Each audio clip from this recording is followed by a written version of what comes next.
तो व्यूअर्स, आज हम बात करे वाला बानी खेसारी लाल के हिंदी गाना अफेयर के बारे में। जो बॉलीवुड के फिल्म आयल रहे मालिक, जेकर अभिनेता रहलन राजकुमार राव। वो फिल्म में खेसारी लाल यादव एगो गाना गइलन अफेयर।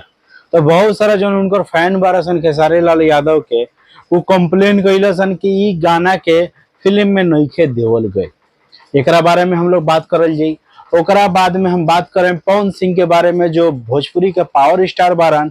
और पावर स्टार इतना भोला भाला बारन कि उनकरा के लोग आम के तरह चूस के और गुठली के तरह फेंक देता। ई बारे में हम लोग डिस्कशन करें सन ई वीडियो में।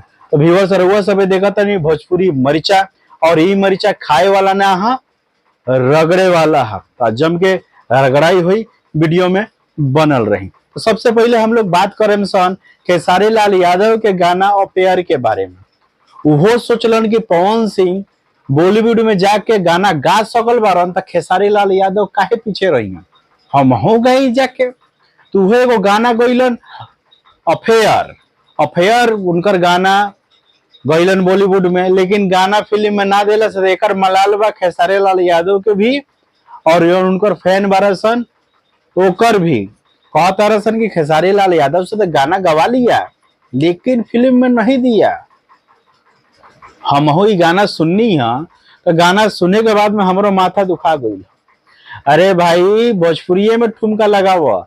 तहार आवाज बॉलीवुड वाला जैसन नइखे, हिंदी सिनेमा वाला जैसन नइखे कि तू भाई पवन सिंह के देखा देखी चल जइब हिंदी सिनेमा में गाना गावे खातिर, बॉलीवुड में गाना गावे खातिर, और दर्शक पब्लिक तहरा के पसंद करिया सा। तहार गाना सुननी ऐसा लागता कि भाई नौसिखिया कोनो सिंगर गावत गनवा के।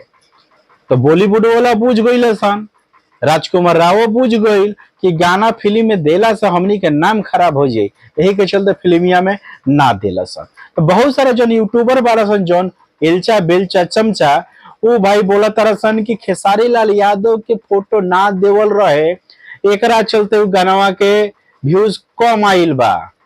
खेसारी लाल यादव के नामवा तो देवल बा नु, नमवा ना पढ़े आवेला आदमी सन के। नमो तो पढ़ के आदमी गानवा सुन सकल बा। गाना जे सुन ले बा, वो आधा सुने के बाद में गानवा का हटा देले हुई, पूरा ना सुन ले हुई। गाना में कहीं भी हमरा ना लागल कि गाना पूरा सुने के चाहिए और गाना अच्छा बनल बा। गाना एकदम वाहियात गाना बा, बेकार गाना बा। तो खेसारी लाल यादव के एकरा से शिक्षा लेकर आए वाला समय में बॉलीवुड में गाना ना गावे के चाहिए। काहे कि तहार आवाज ऐसन बाना कि तू भोजपुरी लायक नहीं खे, तो बॉलीवुड के तो बातें छोड़ दा। बॉलीवुड के बातें छोड़ दो। पवन सिंह गइलन, पवन सिंह की आवाज वो हद तक बा कि बॉलीवुड में गा सकल बार, मतलब कुछ हद तक बा। उनको गाना उतना ये नहीं खे कि बॉलीवुड के जो सिंगर बारा सन, जैसे अरिजीत सिंह बा, विशाल मिश्रा बा, बहुत सारा तमाम नाम बा, ओकनी के मुकाबला में ऐसा नहीं के। काहे कि हिंदी के गावे वाला सिंगर सन के टोन और टान दोनों अलग होकेला, भोजपुरी के गाना गावे वाला सिंगर सन के टान और टोन अलग होकेला। कोनो भी भोजपुरी सिंगर हिंदी गाना गावेला तो बुझा जाएला कि भोजपुरी सिंगर है। एगो कल्पना पटवारी के छोड़कर भोजपुरी में ऐसा सिंगर नहीं खसन कि जौन बॉलीवुड के गाना गा सकल बार सन। तेकरा से भाई सबक लेके खेसारी लाल यादव के आवे वाला दिन में गाना ना गावे के चाहिए बॉलीवुड में।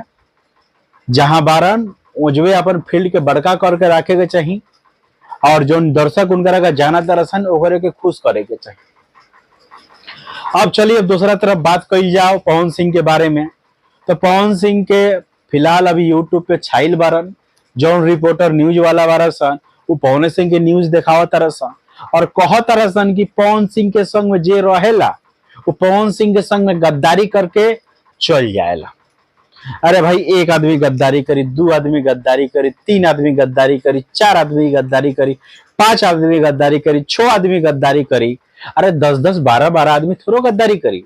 मतलब 10-12 आदमी पवन सिंह की टीम के छोड़ के चल जाता तो 10-12 आदमी में कमी नहीं खे। कमी बा पवन सिंह में, सुधार के जरूरत बा पवन सिंह में। एगो यूट्यूबर रहन, का नाम बा, जो भी नाम हो, वो पवन सिंह के तुलना कैलन आम के तरह कि पवन सिंह आम हवन, उनकरा के जे लोग उनका संग में जुड़ल ओकरा के उ हिसाब से यूज कैलस।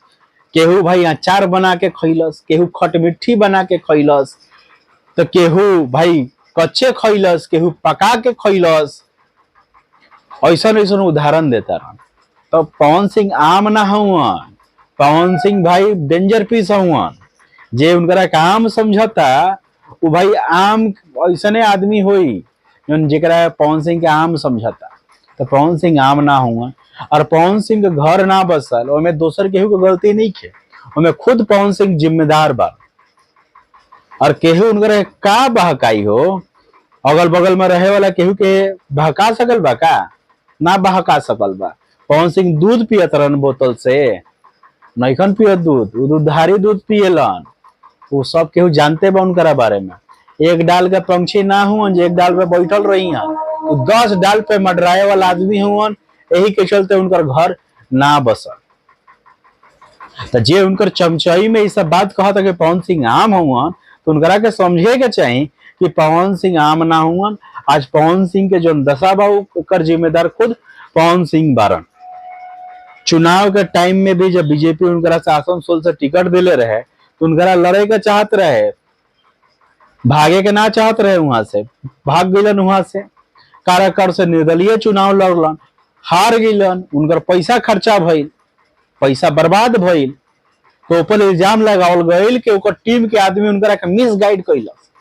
अरे फिर कहतन उहे बतवा के कि पवन सिंह का चूसनी से दूध पियतारन, कि पवन सिंह के बुझात नहीं खे है कि का गलत बा का सही बा, कि दिन भर टिकैले रहेला।